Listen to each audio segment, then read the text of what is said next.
Absolutely Here is a natural English translation of your YouTube. Long-form intro, keeping the emotional tone, reflective flow, and sermon-style narration intact. Everyone, have you perhaps been going through a season like this lately? On the outside, you try to look like you're doing fine, but deep inside, you keep swallowing the words. How much longer do I have to endure this? You pray, but still cannot see the way ahead. It feels like everyone else is moving on, but you alone are standing still. And even though you believe in God, you find yourself asking again and again why your life feels more and more like a narrow, suffocating prison. As we grow older, these tunnels often feel even heavier. When we were younger, we could tell ourselves, things will get better someday.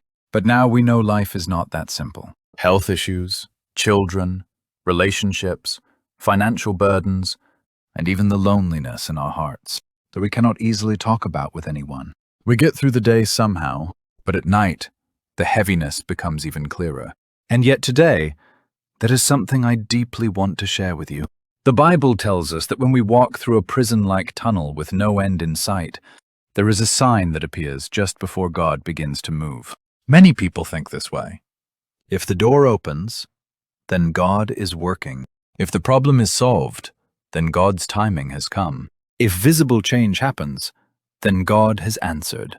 But Scripture shows us the exact opposite. God's timing is not only revealed after the door opens.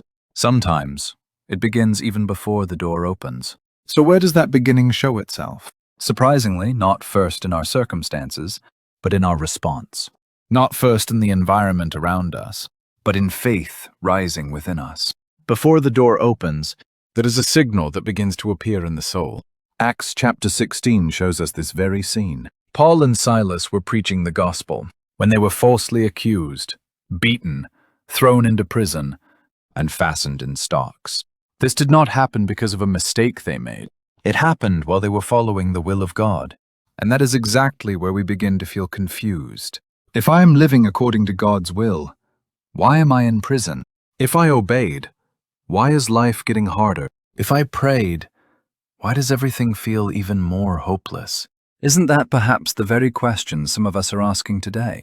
Not because we have lived carelessly, but because even while trying to remain faithful, life seems to grow darker. And yet, in the middle of that midnight hour, while the prison doors were still shut, while the wounds had not yet healed, while nothing in their reality had changed, an unexpected response rose from Paul and Silas. Not resentment, but prayer. Not despair, but praise. And this is the truth we must hold on to today. If praise begins to rise while you are still in the prison, then the timing of God may be closer than you think. When your prayers seem unanswered, when life feels even more suffocating, when you wonder why God seems to work most powerfully in the darkest night, if a signal of faith begins to rise before the door opens, it may not be your emotions deceiving you. It may be the evidence that God is already moving. Today, through the story of Paul and Silas, we will reflect deeply on the one sign that always appears when we walk through a prison-like tunnel with no end in sight, and on the timing of God that begins in the middle of the night.